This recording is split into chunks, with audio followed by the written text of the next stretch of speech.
Então, muito boa noite para você que está acompanhando mais esse episódio do Saindo do Quadrado. É o podcast que quer discutir o Distrito Federal. A gente já entrevistou os pré-candidatos ao GDF e agora a gente está entrevistando os candidatos eleitos para a Câmara Federal e Distrital. E hoje a gente está com nada mais, nada menos que o grande Reginaldo Veras. Muito bem-vindo, professor.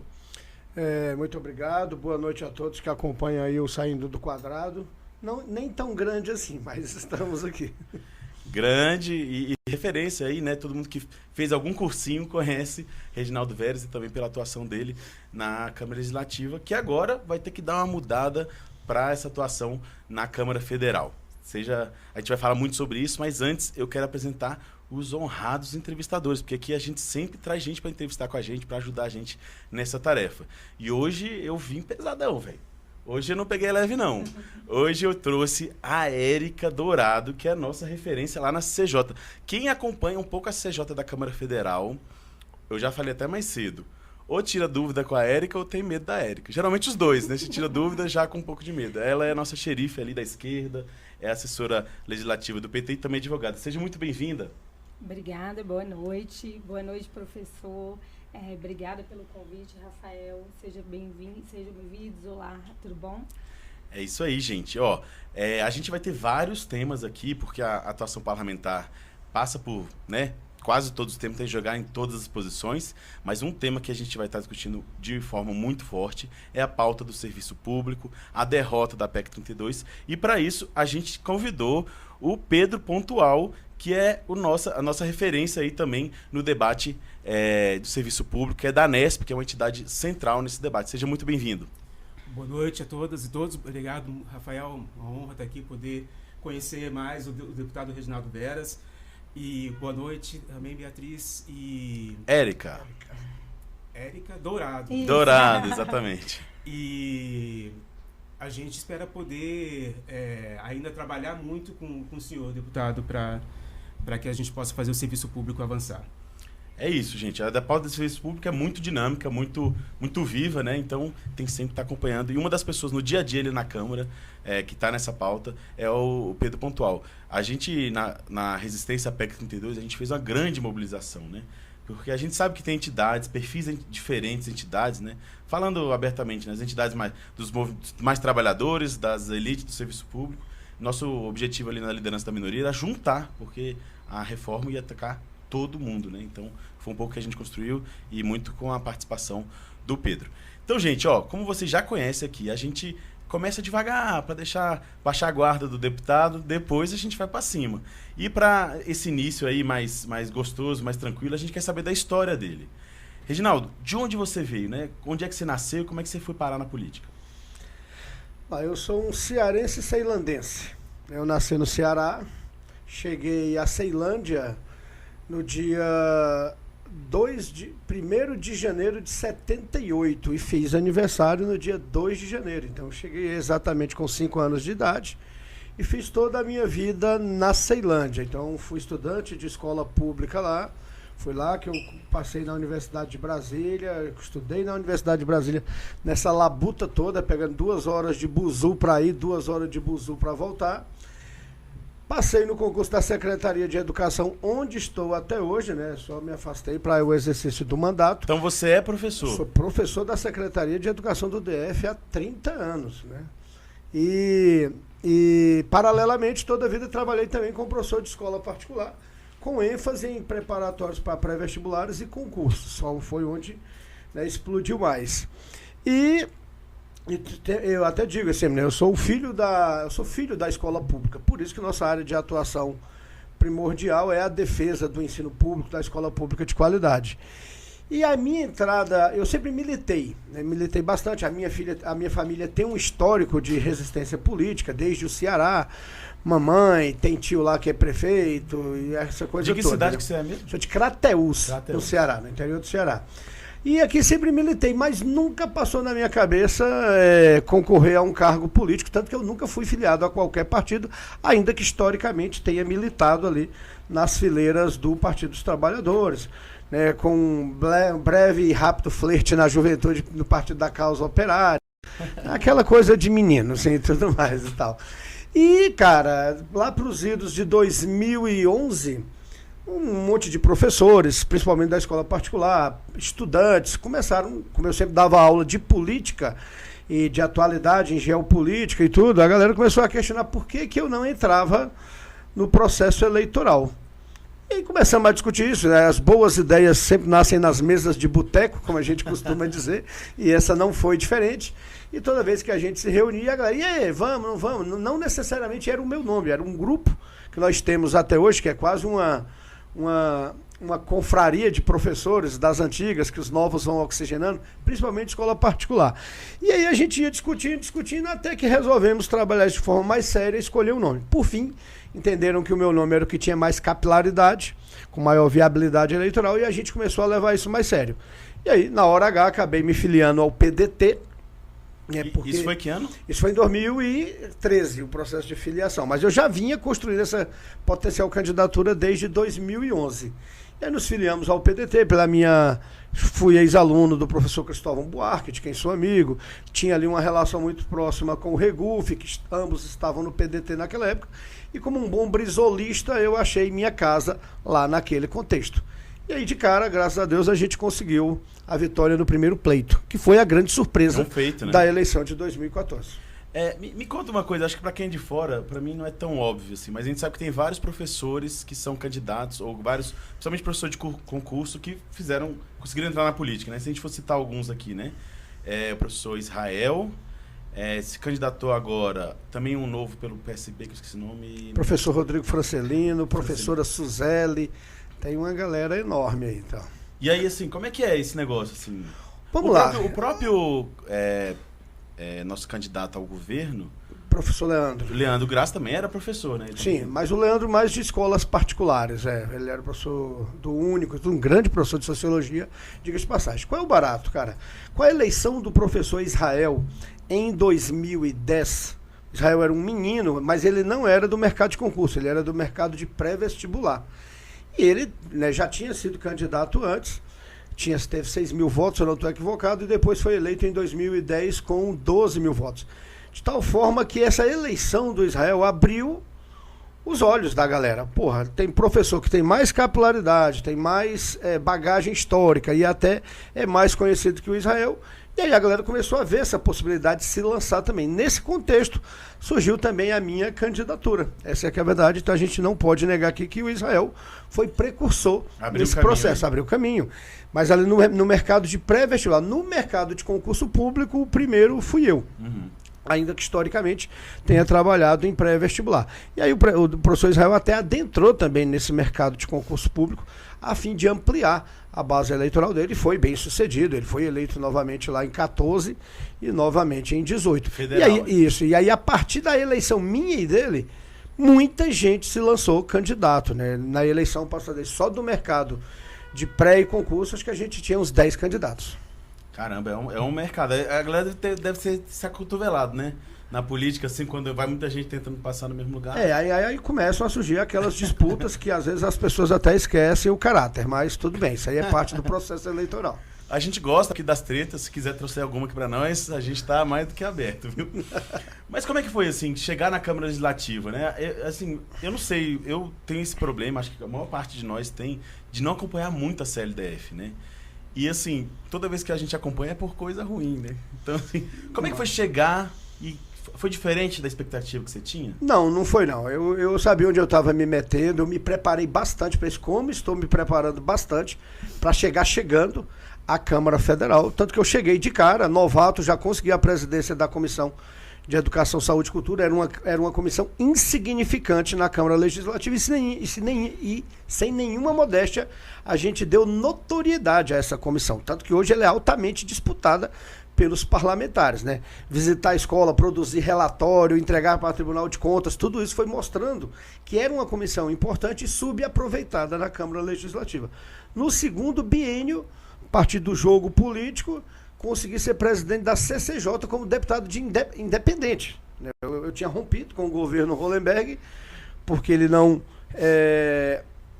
não respeitou aquelas premissas da campanha que a gente abraçou, principalmente apresentando propostas que iam contra os interesses dos servidores públicos, e aí não teve jeito para mim, eu rompi, já atuava com bastante independência e oficializei a independência. E ainda assim consegui articular o suficiente para ser presidente da CCJ.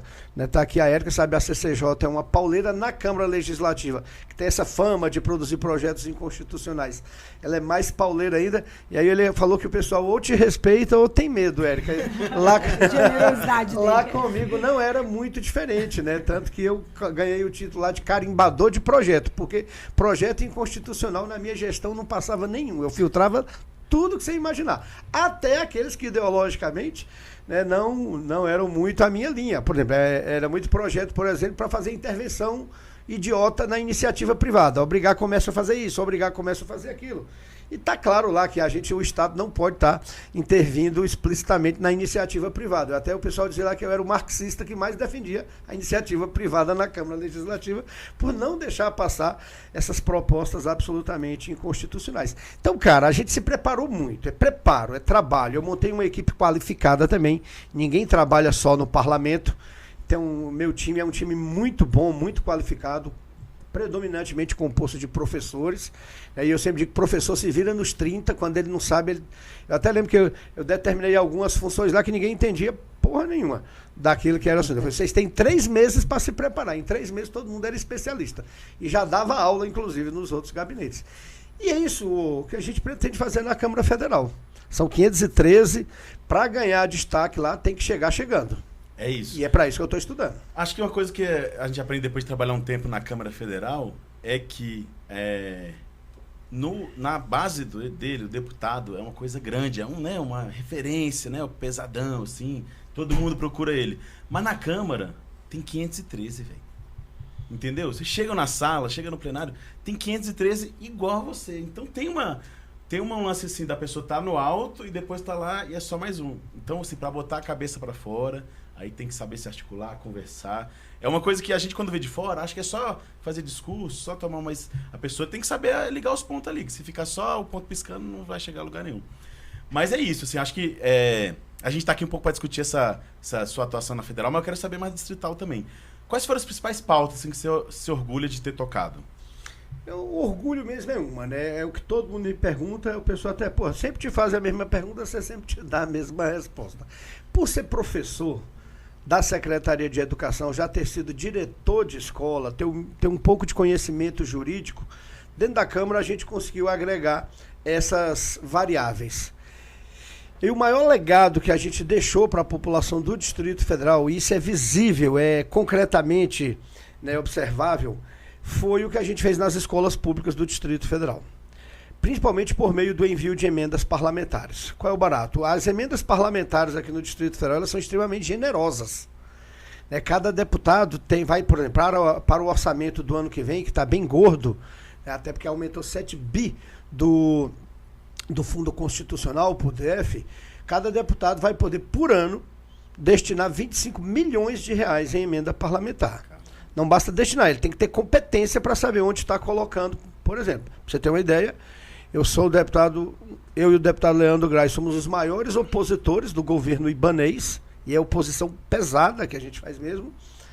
E eu sou o deputado que mais executa emendas. Eu sou o líder de execução de emendas 7 anos seguidos, 8 anos seguidos na Câmara Legislativa. Eu fui líder em execução de emenda. Esse ano, por exemplo, a gente tinha 20 milhões para executar, eu já executei 19 milhões e 900. Então não vai sobrar nada aí, porque a gente só bota no lugar certo. E onde é que eu coloco principalmente? Na reforma e nos projetos pedagógicos das escolas. Antes de eu ser deputado, isso não era possível. Você pegava a emenda, jogava para o orçamento da Secretaria de Educação e lá você tentava, por meio de vencimento e boas relações políticas, tentar executar algum projeto. Só que dentro da Secretaria, por meio de decreto, tem um programa que se chama PEDAF, é o Programa de Descentralização Administrativa e Financeira. Cada unidade escolar é uma mini unidade orçamentária e ela tem uma conta corrente. E não era possível encaminhar o dinheiro direto para a escola. Depois de umas 37 reuniões na educação, na fazenda, no planejamento na época, pode, não pode, eu provei que era possível. Aí ação conjunta com o deputado Chico Leite naquele contexto. De tal forma agora que a emenda já vai carimbada. Então eu quero eu quero fazer uma quadra poliesportiva coberta na escola classe 40. Vou dar esse exemplo porque entrega semana que vem. Mais uma quadra lá, poliesportiva e tal. E aí coloco lá, a gente já tem uma noção de valor, coloca o recurso na regional de ensino, mas com documento oficiado. É para fazer tal obra em tal lugar, que foi um pedido da comunidade escolar. Não é nossa vontade não, tá? A gente visita, a comunidade pede, diz qual é a demanda e a gente vê se é possível. E aí aquilo que era decreto a gente transformou em lei, é uma lei de referência hoje, inclusive outros estados começam a seguir. Então, cara, com isso, aí eu comecei a fazer, isso serviu de exemplo, os deputados viram que a execução era extremamente rápida e rapidamente ele conseguia mostrar para a sociedade o que ele estava fazendo com suas emendas. E aí isso reverberou tanto, para você ter uma ideia, de 1990, quando a Câmara Legislativa foi criada, até 2015, R$0 de recursos chegava às escolas. Só esse ano, mais de 80 milhões de reais chegaram às escolas por meio de emenda parlamentar. Não estou falando os recursos ordinários que já são normalmente mandados, não, é por meio de emenda, é complementação. E isso, pouco a pouco, tem mudado a realidade de muitas escolas do Distrito Federal. Aquelas escolas que eram feias, sucateadas, abandonadas. Se tem um diretor esperto, que sabe correr atrás, que tem interesse e vontade política de melhorar o espaço da sua escola, ele consegue. E hoje, todos os deputados, uns mais, outros menos, mas sem exceção todos colocam recursos nesse programa. Então eu sempre digo que o meu maior legado não é o que eu fiz, é o que os outros passaram a fazer a partir do nosso exemplo. E isso deixou uma marca na história do DF. E o senhor vê, agora o senhor indo para a Câmara Federal, o senhor consegue ver um programa equivalente, alguma forma de implementar isso junto lá na Câmara Federal? Orçamentariamente é mais complexo fazê-lo na Câmara Federal, né? Porque você precisaria de um vínculo forte e um bom acordo entre a Câmara e o próprio governo do Distrito Federal. Mas nós já estamos trabalhando outro modelo, inclusive em parceria com a Secretaria de Educação.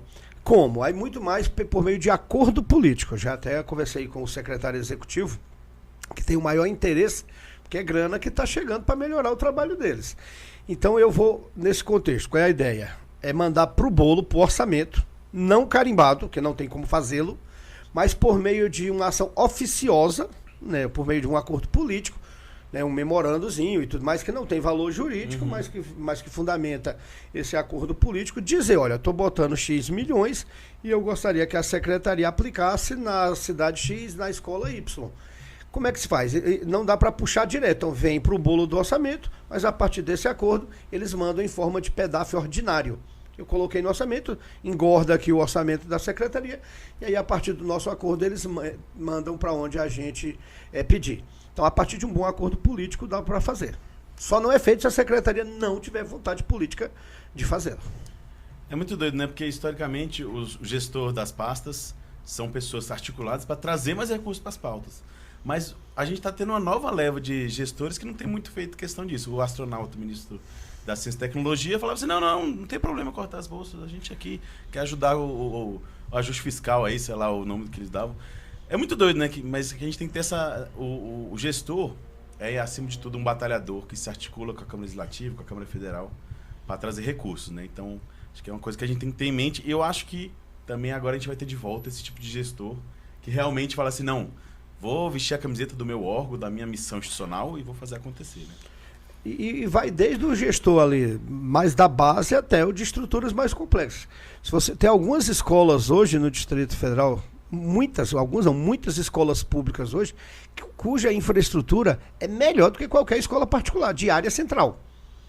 Por quê? Porque os gestores eles entenderam o mecanismo e começaram a bater na porta dos deputados. E não tem essa história de ser deputado ideologicamente identificado, não. Era essa a orientação que eu dava. Ó. O dinheiro é público, você é um gestor de escola pública e entrou aqui na sua conta, meu irmão, você vai executar com a maior eficiência possível. Se você for hoje, por exemplo, 2 escolas da Ceilândia Norte, que eram absolutamente precarizadas, feias, horríveis, em áreas extremamente vulneráveis, ali cuja fama maior é o controle, né, a ação permanente e decadal do tráfico de drogas. Eu sei que é uma região que eu morei a vida toda. Você pega 2 escolas, o CEF 10 e a escola classe e o CEF Maria do Rosário, cara, são escolas lindas. É lindo assim, de troca de piso, paisagismo, quadra coberta, data show em tudo que é sala de aula, televisão. Então, partir do dinheiro público e a partir da ação do diretor que correu atrás. As escolas melhoraram mesmo. Eu dei aula no setor O, no Caique ali. Kaique. No Caique setor O. Velho, era assim, uma escola referência há muitos anos atrás, mas que foi decaindo, assim, né? Passei lá em frente, tava Já deu uma melhorada. A gente melhorada. aplicou bastante lá. A Dalgisa, a diretora. Bernardo Saião. Isso. Exatamente. Vamos agora para a pergunta do Pedro Pontual. Deputado, eu estou aqui muito feliz em conhecê-lo e ouvir esse perfil, que é um perfil aguerrido que vai ser extremamente necessário na Câmara dos Deputados. A gente tem hoje uma percepção desse governo que está saindo, que o serviço público custa muito caro, mas é muito ruim. Eles não sabem dizer por que eles acham ruim, eles só acham ruim. Eles nunca apresentaram nenhum dado, nenhuma informação. Mas eles também acham que é caro, então eles estão brigando. Uma das coisas que eles querem fazer é não existir mais carreira da educação, né? Que a educação seja só contratos temporários, que eles sugeriram de até 10 anos. Como que o senhor veria uma proposta dessa, se porventura, nessa frente amplíssima que agora vai assumir o governo federal, esse tipo de ideia continuar sendo apoiada?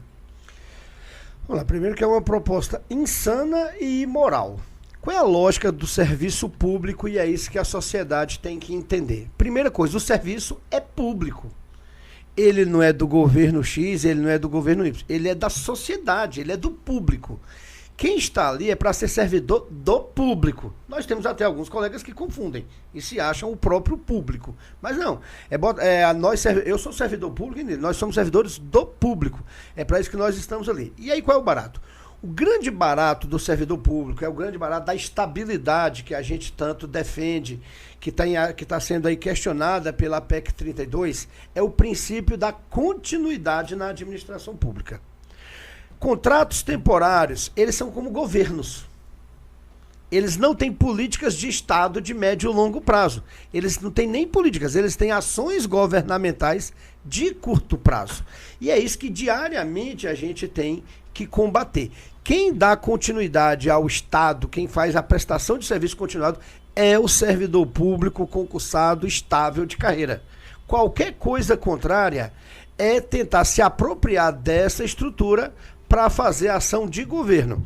Vamos dar um exemplo bem bobo, que passou aí sexta-feira aí no Profissão Repórter, né, que agora viralizou aí nas redes sociais. Bombou, né? Tava lá como é o nome do repórter? Caco Barcelos. O Caco Barcelos, fazendo lá vendo como era a política numa cidade interior lá, me foge o estado aqui. Mato Grosso do E Sul. estava lá visível uma ação do prefeito com as secretarias usando de forma política o Auxílio Brasil, chamando as pessoas contempladas para falar claramente, olha, se não votar no fulano, vai ter o corte disso e aquilo. Quem é que impede esse tipo de coisa? Quem é que tem capacidade de denunciar esse tipo de coisa? Quem é que tem capacidade de se contrapor com segurança a esse tipo de coisa? O servidor público de carreira.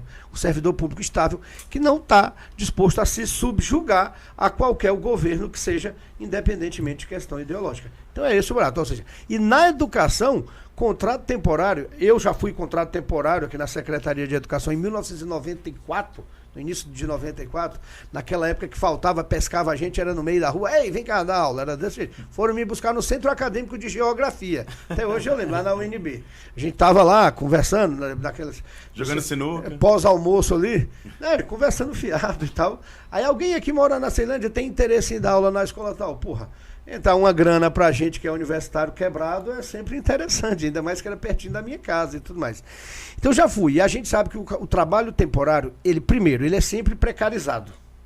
Porque não tem as mesmas garantias de um servidor de carreira, de um servidor concursado. E segundo, ele está sempre vulnerável às pressões políticas, inclusive a assédio eleitoral, no período, como a gente observa muito aí. Aqui nas escolas públicas do DF é muito comum. Vai ter um movimento paredista, vai ter ali uma assembleia, uma greve.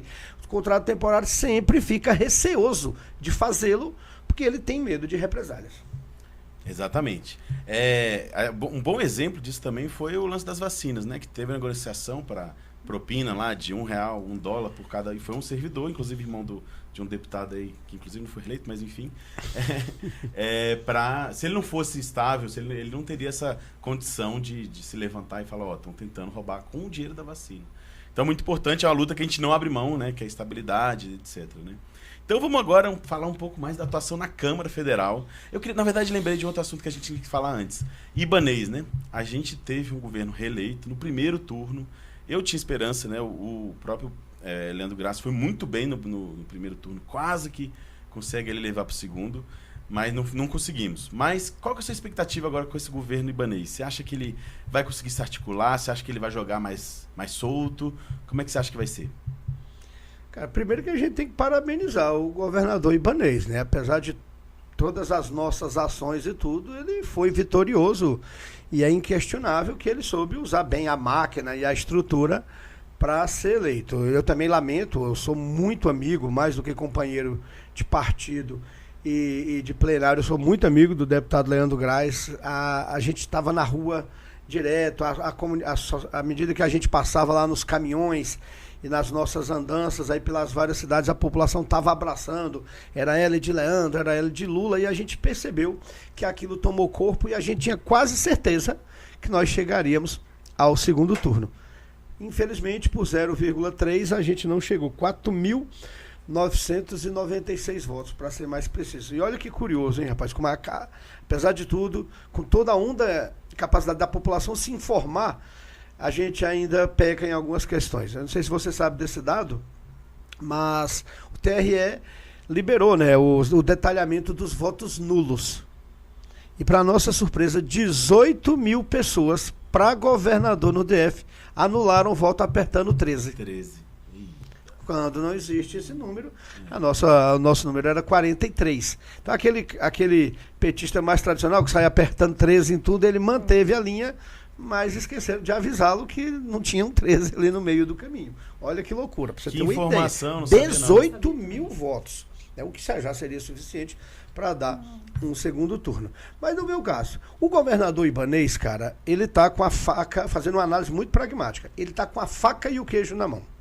Com a privatização da SEB, que a gente foi contrário, ele teve acesso a um aporte de recursos extraordinário, cerca de 2 bilhões de reais, de tal maneira que ele, além do mais, tinha alguns empréstimos do governo Hollenberg ainda, junto a órgãos nacionais, como a Caixa e tudo, para execução de obra. Então ele estava com o caixa cheio e tocou o terror na execução de obras, aí, viaduto, principalmente, em tudo que é lugar, e isso deu notoriedade ao governo dele. Eu sempre digo, foi um governo de obra, foi um governo das coisas e não um governo das pessoas, o governo Ibanez. Haja vista que a saúde e a assistência social, não precisa eu falar, a imprensa mostrou como ficaram precarizadas. Só que agora ele está empoderado, o que é muito ruim, um governador empoderado demais, ele pode fazer o que quiser. Ele está empoderado, ele vai ter 17 na Câmara, 17 a 18 com segurança na Câmara Legislativa. Ele vai ter recurso para terminar as obras. E aí eu até mandei essa orientação para ele, né? Troquei uma mensagem de telefone com ele, muito republicana até, apesar das nossas divergências, parabenizando e tal. Ele respondeu e falou, agora é hora de você cuidar daquela área que você mesmo julgou frágil no seu governo, a saúde, a assistência social e a educação. Se o Ibanez tiver vontade política e quiser fazer de verdade, considerando que a parte orçamentária para ele está boa, ele vai entrar para a história do Distrito Federal como governador. Essa é que é a verdade. E é o que eu torço, é aquele que entre, contanto que faça o que tem que ser feito, né? Cuidar das áreas mais frágeis que ele não cuidou, que é a educação, a saúde e a assistência social. Tomara que nossa bancada aí, né, que é pequena, né, na Câmara Legislativa, esteja ativa, né? A gente tem alguns deputados novos, né? Ricardo Vale que voltou, o Magno que entrou no lugar da Arlete, o Max que vem com tudo aí junto com o Fábio e a Deise Amarelho do PSB, né? Algumas novidades também. Mas ainda é muito minoria. Você acha que dá para fazer ali alguma coisa? Como é que... Não dá. Não dá. A Câmara Legislativa é extremamente amarrada. E ela é uma Câmara fisiológica, né? Quem é da base do governo não é por identidade ideológica, é por espaços. Vamos deixar muito claro. Então, a gente acompanha, os bastidores já estão rolando aí. Quem quer a secretaria tal, quem quer a coisa tal, cada um já está atrás do seu pedaço do bolo. Mas quem saiu na frente foi a Celina, que já chegou com o pedaço do bolo antes ali na vice, né? Na verdade, a Celina, eu tenho uma ótima relação com a Celina, apesar dos nossos extremos ideológicos, mas a gente senta, toma um chopp, e quando em geral nem envolve política, os nossos bons bate-papos. Mas ela é uma mulher extremamente inteligente e habilidosa, senão não chegaria onde chegou. Eu sempre digo pra galera, nunca duvide da capacidade da galega, que é a forma de eu me referir a ela. Nunca duvide, porque ela é foda. Ela é foda na capacidade de articulação, não se pode brincar com ela. E foi uma baita vitória dela ela ter entrado como vice numa vaga que era altamente disputada por grandes pessoas. Entendo que o fato de ela ter, no segundo turno principalmente, abraçado a candidatura do Bolsonaro, ter viajado o país com a Michelle e essa coisa toda, cria uma pequena animosidade dentro do governo, nessa tentativa do governo de se aproximar do governo federal, né? Então ali, ela perdeu espaço. Se fosse o governo Bolsonaro, ela ficaria mais forte ainda. Com o governo Lula, ela perde um pouquinho de espaço, até porque ela tem um histórico de combatividade ao PT desde a época da Câmara Legislativa. Mas, de qualquer forma, sendo vice, já saiu bastante vitoriosa. E ela é um trator, ela é uma mulher danada. Ibanez quebra o olho, resumo da história. Vamos falar agora da Câmara Legislativa, da Câmara Federal, que é um pouco o que a gente está na expectativa, né? O que vai ser Reginaldo Veras, como que vai ser o mandato de deputado federal. Mas vamos já, que a gente falou um pouco dessa composição da distrital, vamos falar também da federal. A gente tem 8 deputados, né? Érica Cocai, Reginaldo Veras, de esquerda tem só. Sempre eu tentando, porque sempre quase fomos mais um, né? O PSB ali quase assim, um pouquinho mais. Se tivesse na nossa federação, a gente poderia ter feito mais um. Não, a gente teria feito 3, com certeza. Eu lamento bastante, acho que tinha que ser uma federação só. Mas a gente tem ainda uma bancada muito de direita, né? Se for ver, o que poderia somar mais aí em algumas pautas, talvez seja o próprio Eduardo Pedrosa, presidente da Câmara, Eduardo, ex-presidente da CLDF. Rafael Prudente, exatamente. Desculpe, gente, aqui tô pegando no tranco ainda. Então, Rafael Prudente, você acha que tem alguma chance dele, sei lá, votar em alguns projetos com Lula? Com certeza. O Rafael, um menino extremamente inteligente, habilidoso, vai chegar longe na política do DF. Eu até brinquei, vou agora publicizar aqui uma profecia que eu fiz em primeira mão para vocês. Poucos sabem dessa profecia. Me permita contar essa história para mostrar. Em 2016, início de 2016, eu, deputado Rafael e deputada Thelma Rufino, né, estávamos lá no plenário, em meio aos outros, e o Rafael sentou lá numa das cadeiras da presidência, na Câmara, na Câmara Legislativa. Isso é muito comum, porque a mesa nunca está composta, a galera senta lá e fica conversando e até exercendo a função sem nenhum problema. E eu e Thelma estávamos lá atrás, onde sempre sento. E eu falei assim, Thelma, olha para esse menino ali. Ela, quem? O Rafael. Falei, um dia esse menino vai ser governador do Distrito Federal. Falei, aí ela falou, com base em quê? Eu falei, algumas premissas. Ele é jovem, bonito, inteligente, habilidoso, rico e tem pedigree. Né? Assim, né? Porque considerando o histórico brasileiro, mostra essas questões e tudo mais. E logo depois, aí depois ele se tornou presidente da Câmara, inclusive, né, eu concorri contra ele, né, numa disputa que a gente ganhou de 2-22, eu lembro que eu e Leandro fomos derrotados, mas foi a melhor vitória política que nós tivemos, né, de desafiar, de não barganhar, de não fazer acordo e tal.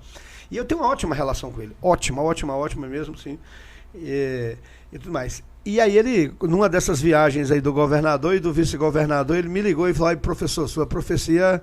Ele assumiu, né, interinamente o governo do DF, falou, sua profecia foi concretizada. Eu falei, não, senhor, essa daí não vale não, você ainda vai chegar lá. Eu entendo que ele vai. Não estou dizendo que... E ele fala, né, meu sonho um dia é você votar em mim, professor. Estava até brincando, você podia ser meu vice, mas você sabe que não vai rolar, apesar da nossa ótima relação. Mas ele é um cara bom, e ele é a cara do MDB. O Rafael é a cara do MDB. Ele vai estar lá e vai ser da parte do MDB que vai estar junto com o presidente Lula. Porque ele é pragmático.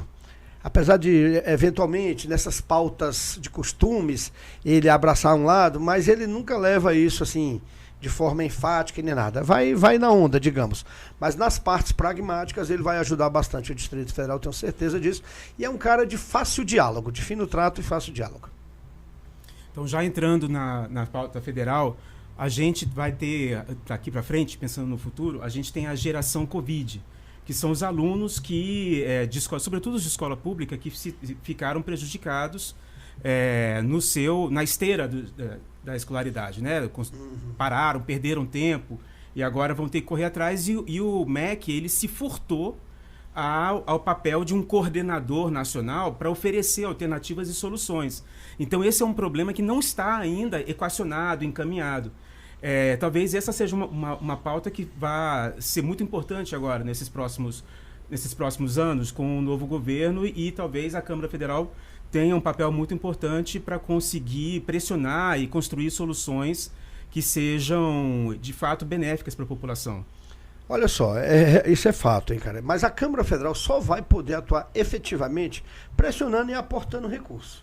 Nós vamos ter que aportar mais recursos para o MEC para, com bons projetos pedagógicos alternativos, a gente recuperar essa defasagem que se ficou.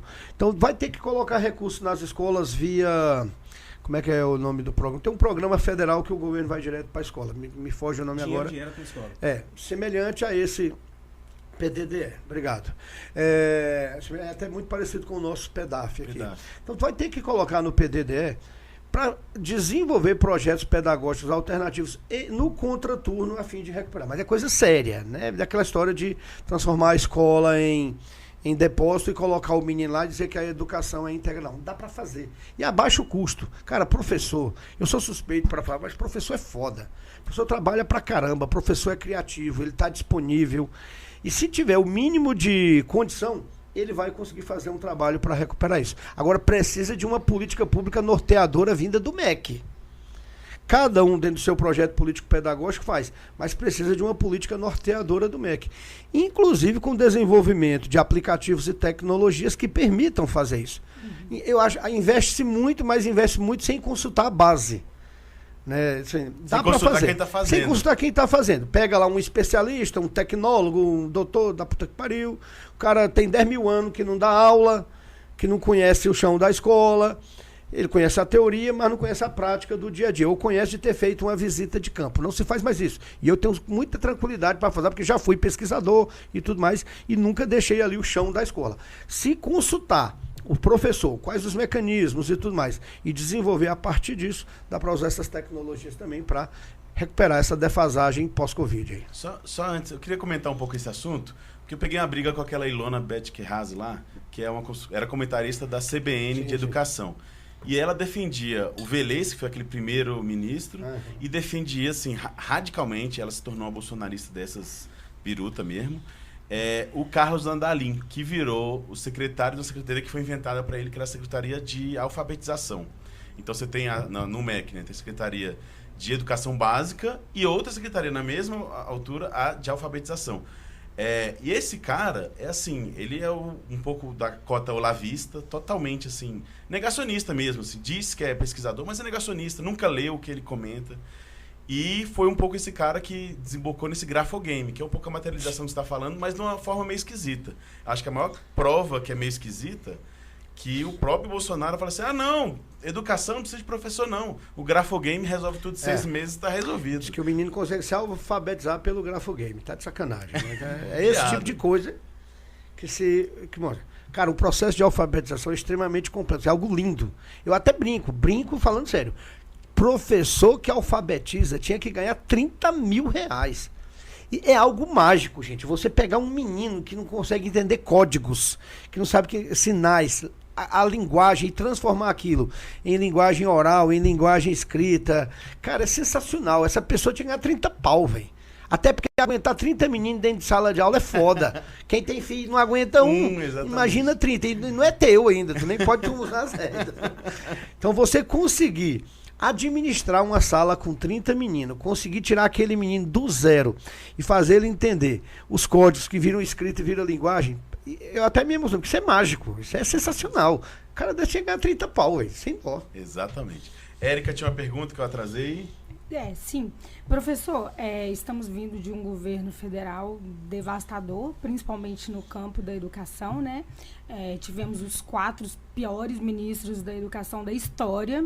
É uma coisa que é incomparável, realmente. É um governo que foi entusiasta na regulamentação do homeschooling, por exemplo, que é a oferta de educação domiciliar, né, básica, que a gente sabe que é uma tragédia e ele foi bem entusiasta, conseguiu aprovar na Câmara Federal em maio, o homeschooling está parado agora no Senado Federal, esperamos que não ande. Um governo que teve as universidades públicas como grande inimiga, já que as universidades públicas... A barbúdia! As universidades públicas como grande inimiga, um governo que foi extremamente preconceituoso e ofensivo com a política educacional inclusiva. Então, são grandes os desafios do governo federal e esperamos que a habilidade dele, né, isso é inquestionável, vai ser um governo muito habilidoso em relação a isso, no sentido de devolver a educação para o protagonismo que ela merece, que ela nunca deveria ter sido tirada. Diante disso, o senhor, em relação à sua atuação na Câmara Federal, o senhor pretende, de que forma o senhor já introduziu o assunto, né? De que forma contribuir para que essa educação volte de uma forma muito efetiva? A gente vai ter que ser muito propositivo, principalmente, né? Se o senhor tem alguma forma, pense em algum programa de educação inclusiva, né? Para contribuir na política nacional de inclusão. E se o senhor pretende, pelo que eu estou entendendo, vai chegar compondo as comissões permanentes. Sabemos que a grande maioria dos projetos de lei nem sequer vão a plenário, então a maioria conclusiva passa ali nas comissões, então sabemos que as comissões têm um papel muito importante, né, na Câmara Federal. E quais comissões, então, que o senhor pretende fazer parte? Imagino que educação... Olha só, o Partido Verde, a gente está dentro da federação, né? Que tem uns 70 e tanto. Eu sou muito pé no chão e eu entendo que eu sou café com leite na disputa, por isso que a gente vai ter que estudar bastante e chegando. Dentro do Partido Verde, nós somos 6. Subimos de 4 para 6. Dos 6, o único da área educacional efetivamente sou eu. Né? Os outros todos são ou empresários ou ambientalistas ou as duas coisas e tudo mais.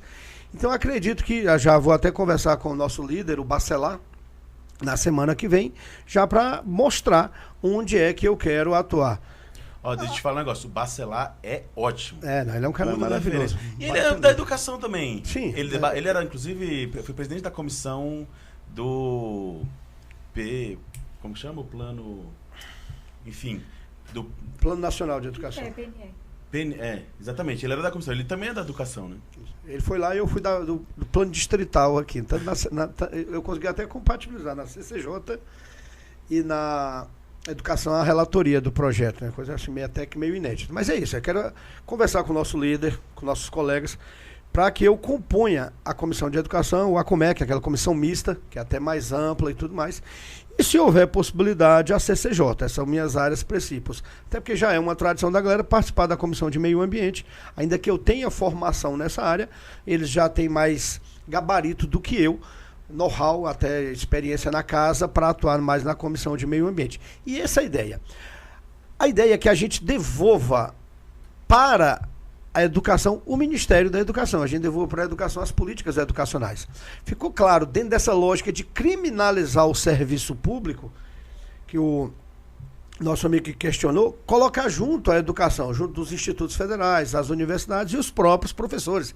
Aquela balela lá de escola sem partido, que eu fui um dos caras mais combativos nisso aqui no Distrito Federal, que nós não deixamos aprovar aqui na legislatura anterior ainda, em hipótese alguma, e isso, nosso relatório acabou virando referência nacional, e tudo que é Câmara Legislativa que tentavam aprovar isso, a galera pedia o nosso relatório, e a galera só trocava o nome, e metia lá, né, inclusive apresentando votos contrários com base nesse relatório. Então é devolver a estrutura das políticas educacionais para quem faz educação de verdade, que é o que não aconteceu no governo Bolsonaro. Ficou visível que era uma política de desconstrução daquilo tudo que se construiu aqui ao longo das últimas 3 décadas, sintetizado até nesses ataques idiotas que eles faziam ao Paulo Freire e tudo mais, né? Então, assim, visivelmente quem não conhecia de educação e tudo mais, com ministros que não conheciam de educação, ou com aqueles que vieram justamente para fazer aquela apropriação ideológica das nossas estruturas educacionais. Esse vai ser nosso grande papel. Eu espero que o presidente Lula tenha muita sensatez ao escolher o ministro da Educação, não necessariamente precisa ser da área educacional, mas é importante que a conheça. E mais importante do que o ministro é a composição do ministério. É quem são os especialistas, né, os camaradas com vontade política de retomar esse projeto que vão compor aquilo. Além da presidência do FNDE, que no meu entender precisa ser uma pessoa mais pragmática, que busque mesmo, que acompanhe as obras. Não dá para deixar o FNDE nem como ele era no governo Lula, que ele era ruim, vamos deixar claro. Ele era ruim. O FNDE, se você analisar, ele é mais importante do que o próprio Ministério da Educação. Né? Porque o órgão executor é quem tem grana, mano. É quem tem grana. Eu brinco para todo mundo, eu adoraria ser presidente do FNDE, se eu tivesse essa condição. Porque aí sim, chato do jeito que eu sou em execução de emenda e fiscalizador do jeito que eu sou, não ia passar nada. Não ia passar nada. Não dá, por exemplo, e é uma das ações que eu vou fazer aqui, tem lá uma porrada de grana no FNDE para fazer creches aqui no Distrito Federal, e devido à falta de diálogo entre o FNDE e os órgãos do Distrito Federal, a gente fica aí anos após anos com dinheiro parado relativamente, sendo que nós temos uma carência de 20 mil creches aqui no Distrito Federal. E aí é uma das minhas ações, viu, Eric, que eu pretendo, é ser esse mediador.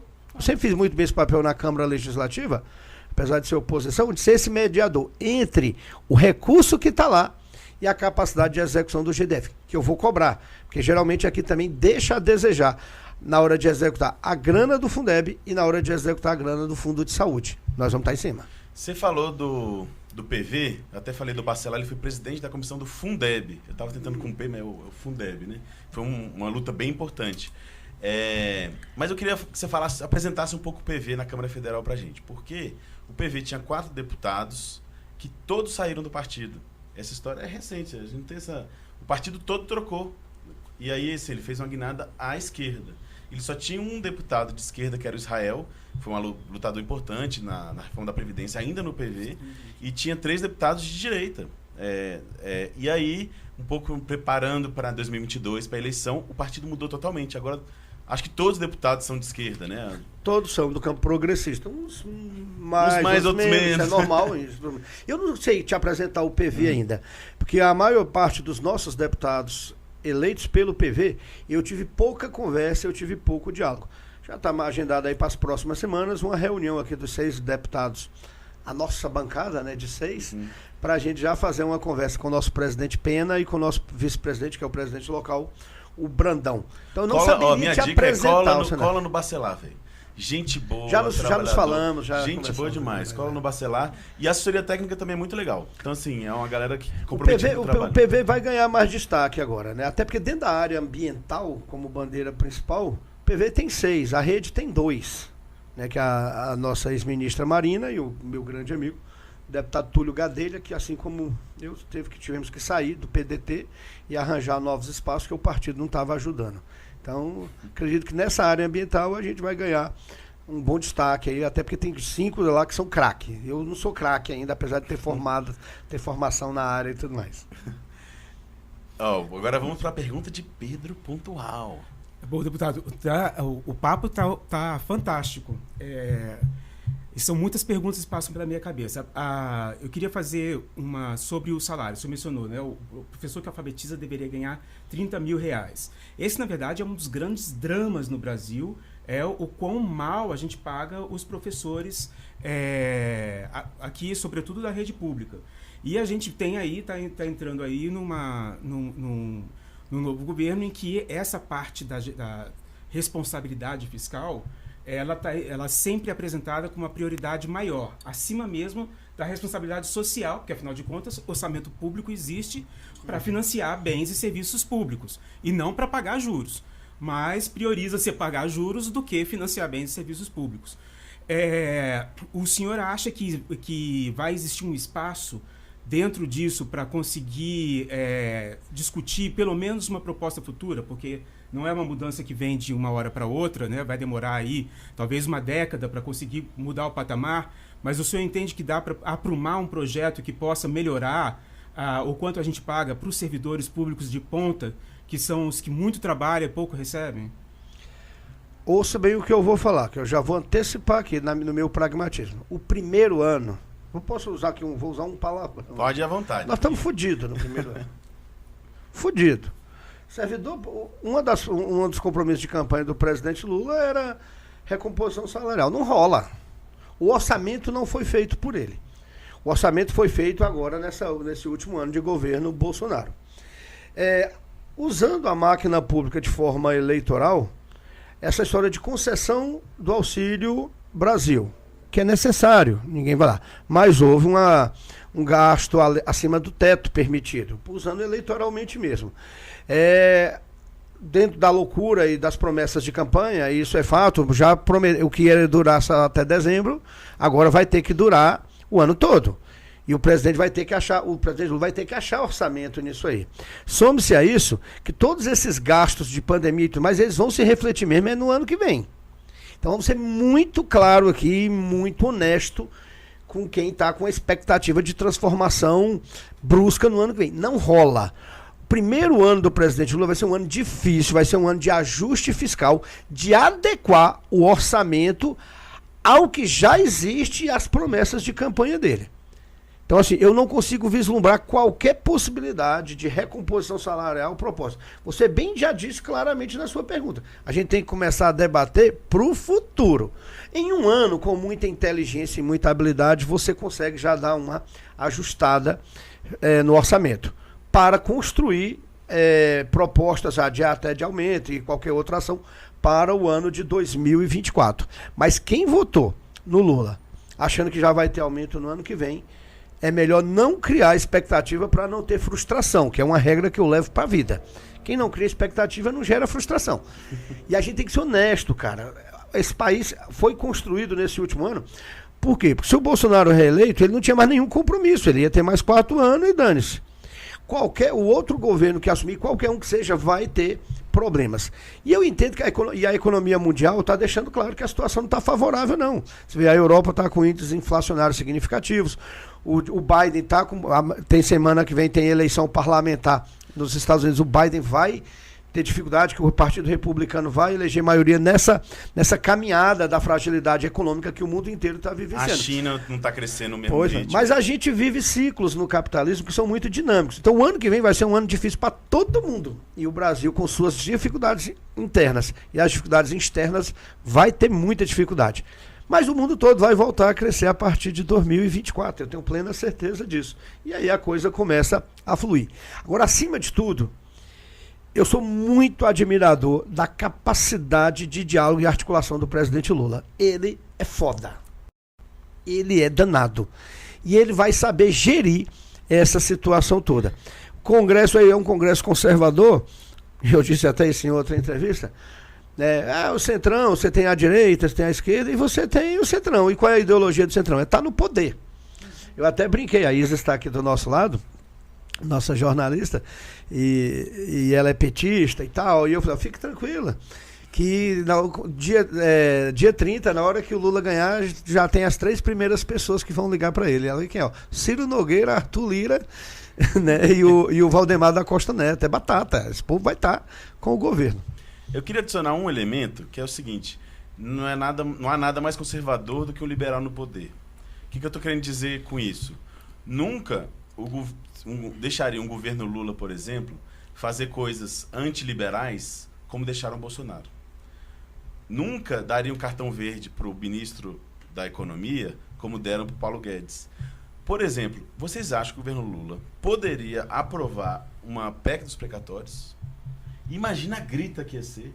Responsabilidade fiscal, como pode? Isso é uma visão constitucional que está na Constituição. Como que pode mudar isso? Foi uma pedalada, né? Ele pedalou os precatórios. Pedalou, entendeu? Então, assim, aquele ano... Olha só, o que o precatórios fez? Aquele ano não precisa pagar. Mas os outros vão se fuder porque naquele ano o Bolsonaro deu um pedalo. Então, assim, é uma coisa que é um cartão verde que o Congresso deu e que a gente não teria. A gente não poderia fazer esse saque que a gente fez das estatais sem precedentes, entendeu?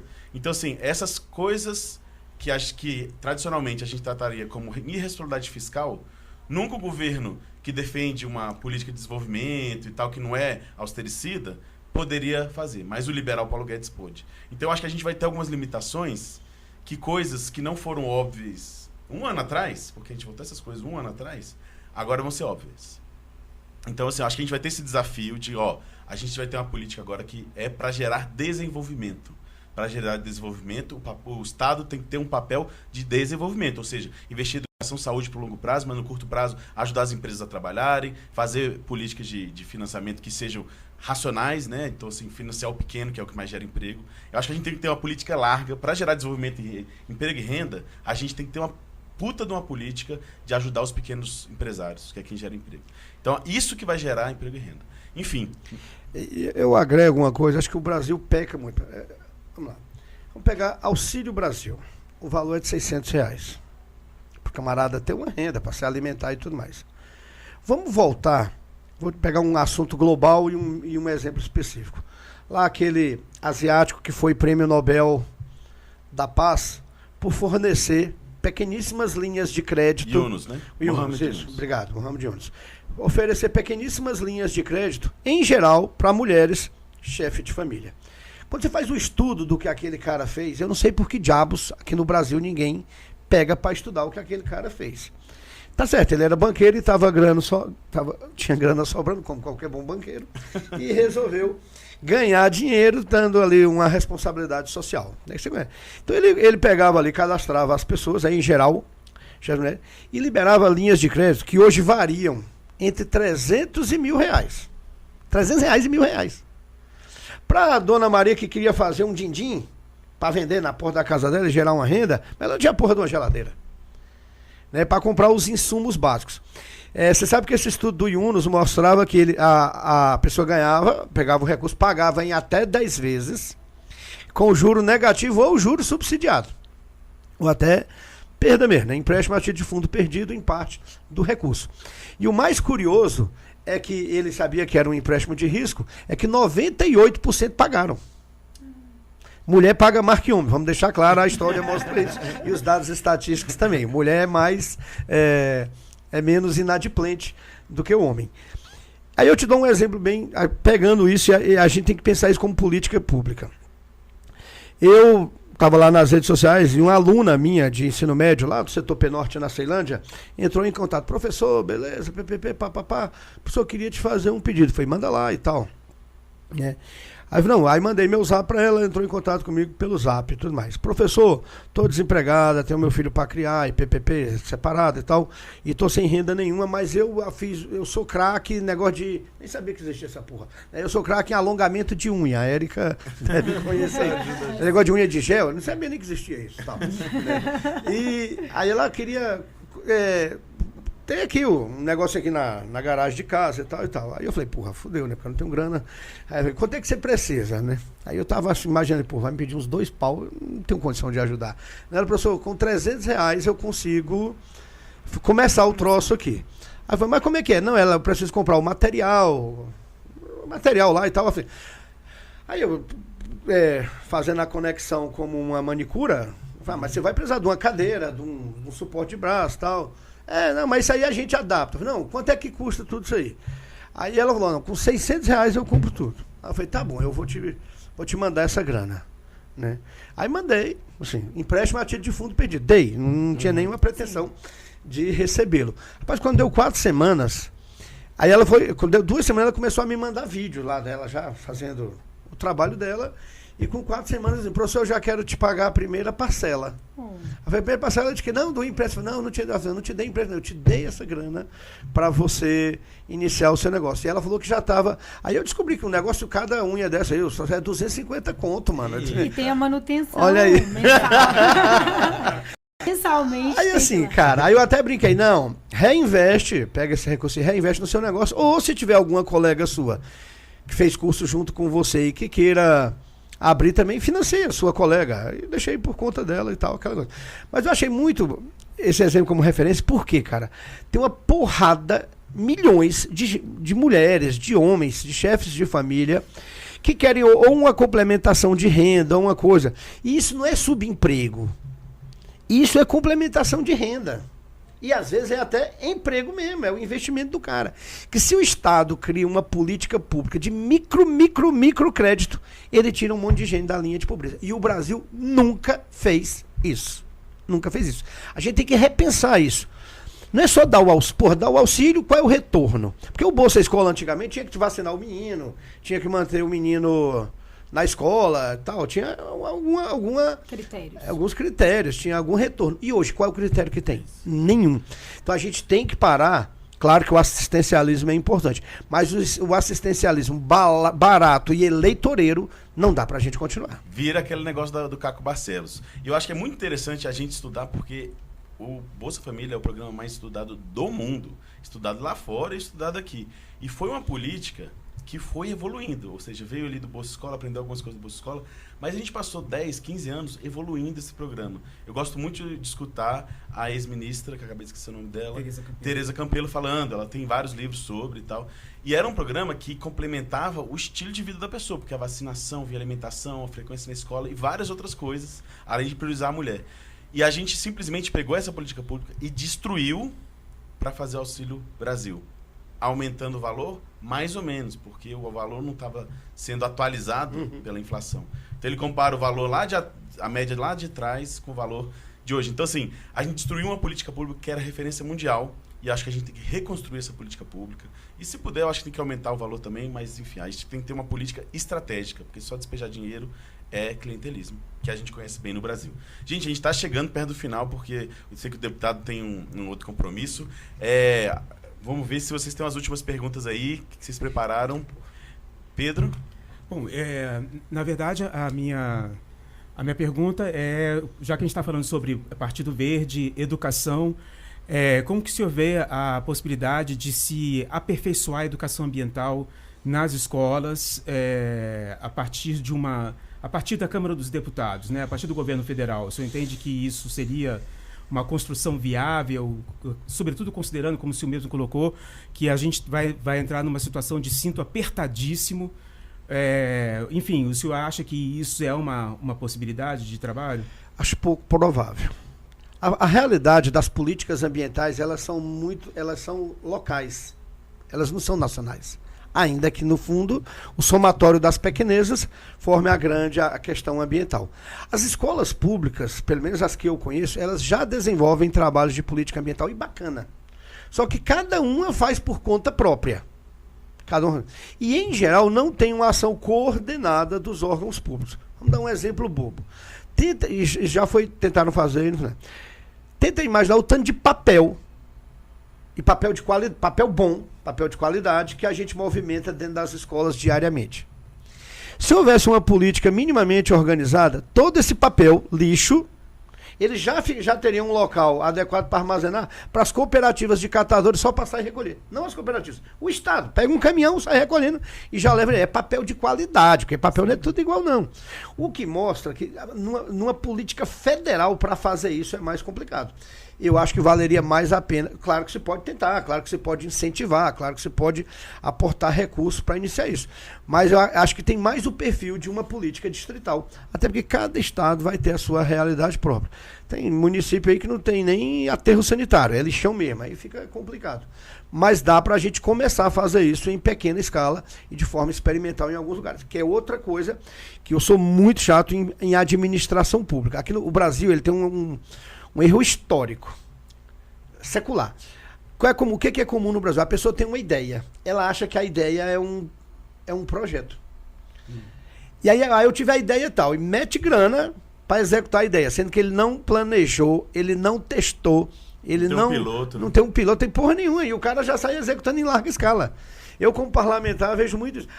Eu quero fazer um negócio assim, assim, assado. Eu preciso de 200 mil. Para eu liberar 200 mil de emenda parlamentar é pauleira. O cara tem que ser um projeto bom pra cacete e tudo mais. Aí eu falei, bicho, faz o seguinte, eu vou te liberar 30 mil. O cara quer 200. 30 mil. Faz isso aqui esse ano, pequenininho, mostra pra mim que funciona, e bonitinho, que no ano que vem eu boto 200 ou até 500. Aí quando você bota os 30 que na hora H que você vai lá, que eu faço questão de ver, você fala, puta que pariu, o dinheiro mal investido da porra e tudo mais nada assim. Então o brasileiro tem que parar com essa mania. O Estado brasileiro, o administrador público brasileiro tem que parar com essa mania de achar que ideia é projeto. Ele não tem o planejamento, ele não tem a planilha de custo, ele não tem o cálculo de retorno social e tudo mais. A gente tem que parar de brincar de administrar. Sabe o que eu acho que um dos principais problemas da política liberal não é só destruir as políticas públicas. Eu acho que tem um problema de destruir a discussão sobre gestão pública. Porque o liberalismo é a negação da gestão pública. Então não precisa gerir. Você não precisa formar bons pensadores, boas tecnologias sociais de gestão pública. O liberalismo fala assim, não, terceiriza esse negócio, bota aí para alguém, que é a mesma coisa de pegar a sujeira e botar debaixo do tapete. O liberalismo é o negacionismo da gestão pública. Enquanto a gente tiver o tanto de concurseiro liberal, que eu sei que são seus amigos também, viu, Reginaldo? Os concurseiros liberal, os professores de concurso liberal, a raiva que eu tenho. É um conceito em Brasília. Acho que para quem é de fora não tem noção o tanto de concurseiro liberal que tem aqui.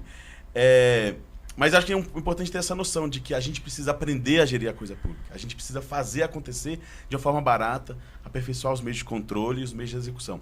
E o liberalismo atrapalha muito com esse negacionismo sem fim. A grande expectativa é justamente a recriação do Ministério do Planejamento, que vergonhosamente foi extinto. Isso é uma coisa também que está nas nossas cabeças aí da próxima gestão. A última... Quer falar? Não, nem me fala em concurseiro liberal e dono de curso preparatório para concurso que joga contra o concurso público. E são muitos, né? O Alfa e o Estratégia, não sei se você pode falar. Nem cita, puta. Não, e é sem fim mesmo. Os caras devem estar lá na QG do Exército, lá, comemorando sei lá o que, né? O estado de sítio que não existe. Mas, gente, a gente tá chegando ao final. Eu tenho milhões de coisas pra falar. Só tinha uma pergunta. Resume aí qual que é a sua expectativa pro governo Lula. Sim, eu sei que você já falou um monte de coisa, mas o que você espera do governo Lula? Primeiro ano de extrema dificuldade orçamentária. Real. Parecido com o primeiro ano do governo Cristóvão, lá no início dos anos 90, e nós do campo progressista não tivemos essa compreensão. Tanto que fizemos aí, até atrapalhamos em alguns momentos. Tá? Segundo ano de estabilidade, e depois a gente volta a crescer. Eu acho que a gente vai dar uma retomada naquilo que a gente vinha fazendo antes, mas tem que fazer com mais inteligência. E aí autocrítica. Não podemos repetir os erros também. Porque quem disser aqui que o PT, que nossos governos progressistas não foram omissos em relação a algumas questões corruptivas, está de sacanagem. A gente não pode errar. Até porque nós estaremos muito vigiados, fiscalizados, e eu adoro isso. Até me questionaram, vai ser bom ter essas biaquiques, esses radicais, não. É ótimo. República é isso. Um governo tem que ter uma oposição atuante para fiscalizá-lo, até para a gente não perder o controle de nós mesmos. Então é isso que eu espero. Beleza, gente. Muito obrigado, acima de tudo, ao deputado eleito. Parabéns pela eleição que veio aqui hoje. A gente está aí com várias expectativas, inclusive sobre o seu gabinete também. A gente vai ficar cobrando também. Estaremos lá, sempre aberto. Agradecer ao Pedro Pontual e a Érica Dourado, que gentilmente vieram nessa noite, aqui nesse programa, entrevistar aqui com a gente o deputado. Contribuíram muito, assim, minha gratidão mesmo. E você que está aí assistindo, não deixe de compartilhar para que mais gente veja. Faz toda a diferença. Fazer um merchan aqui, né? Dia 8 do 11, terça-feira que vem, lá em Taguatinga, no Stoll Bar, um barzinho de rock que tem lá, fazer o lançamento de um livro sobre geografia e sociedade do Distrito Federal e do entorno. Apareçam por lá a partir das 19 horas. Olha, eu morava ali naquela esquina, inclusive naquela mesma esquina que tem uma foto sua assim de braço cruzado. Pronto, é ali o lançamento. Ali que eu conheço, eu vivia na Tilápia, ali, Recanto da Tilápia, Pronto. que é top. Pronto. E ó, eu conheço você de outros lugares também. Minha namorada trabalha no Jovem de Expressão, ela disse que a última vez que te viu, você tava separando uma briga por lá. Ali na... não, foi. Lá na praça, eu e o Max Maciel, o deputado Max Maciel. Porque estavam tentando tomar o espaço do Jovem de Expressão na Praça do Cidadão para aumentar a farmácia de alto custo. Né? Mas havia outros espaços. Ali era muito mais usar a farmácia de alto custo como uma forma de tentar limar o trabalho que a molecada fazia ali. Mas arrumaram o cara errado para brigar. Não eu, o Max Maciel. Ele é sensacional. Ser humano fantástico e vai ser um grande deputado. E aí nós estávamos juntos lá nessa labuta para evitar que o espaço fosse tomado. Mas eu só fiz ali a mediação. Né? Não estava separando briga mesmo ali por meio do diálogo e da mediação. Eu não sei se é bom ficar comemorando a derrota dos outros, mas foi muita disputa do Max com o Fernando Fernandes. E a mim, eu sei que você não vai ter prazer também, ou pelo menos não falar aqui, eu tive um puta do prazer em ver o Fernando Fernandes não sendo eleito. E ele tinha uma máquina enorme. Isso deu mal. Aí, ó. Gente, muito obrigado, viu? Contem conosco e não deixe de compartilhar para que mais gente veja.